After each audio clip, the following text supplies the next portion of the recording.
Delegacioni serb i përbër nga zyrtar të lartë të Federatës, futbollistë dhe stafi teknik ka mbërritur në Tiranë pas ditën e sotme, ku avioni i nisur nga Beogradi ka prekur tokën shqiptare në orën 17:50. Lojtarët dhe pjesa tjetër e stafit serb kaluan në sektorin VIP të aeroportit ku i priste një numër i madh forcash sigurie. Në të gjithë rrugën nga ku do të kalojë autobusi me lojtarët serb ka prani të fortë policësh, ndërkohë që janë bllokuar disa akse rrugore.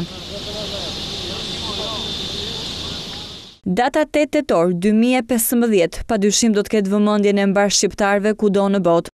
Skuadra jon përfaqësuese po i afrohet gjithnjë e më shumë sfidës ndoshta më të rëndësishme në historinë e futbollit shqiptar. Përballja kundër Serbisë mund t'i garantojë për herë të parë kuqezinjve një vend në finalen e një kompeticioni të rëndësishëm evropian. Për këtë arsye, trajneri Gianni De Biasi po e përgatit këtë sfidë deri në detaje.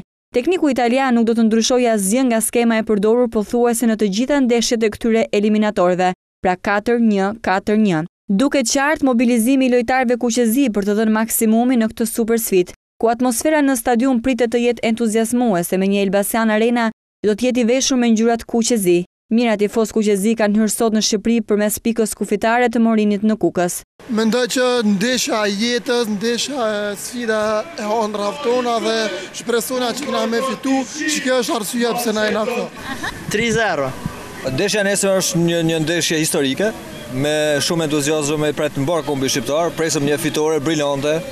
2-0 natyrisht. Pse që ka më konë ndeshja jetës kjo. Kena marrë në përkrah Shqipërinë si gjithë Shqipëri etnike. Që 15 vite përkrahëm fitore për këtë shqiptar. Por ndeshja e kombëtares nuk ka vetëm efekte pozitive për shqiptarët, por ka edhe anët e saj negative për disa prej tyre. Rreth 150 bizneset të cilat ndodhen përgjatë bulevardit kryesor në afërsitë të stadiumit Elbasan Arena do të mbyllen. Ne po ishim gjithë gëzime dhe kur ba stadiumi, na dukesh një gjë e mirë, do kishim favorore, po na ka ndodhur e kundërta. Vendimi nuk na duket i drejtë, sepse ne paguajmë taksat, punojmë gjithë ditë e vitit dhe këtë ditë presim. Ne nga stadiumi presim vetëm përfitime, jo të na mbyllin biznesin.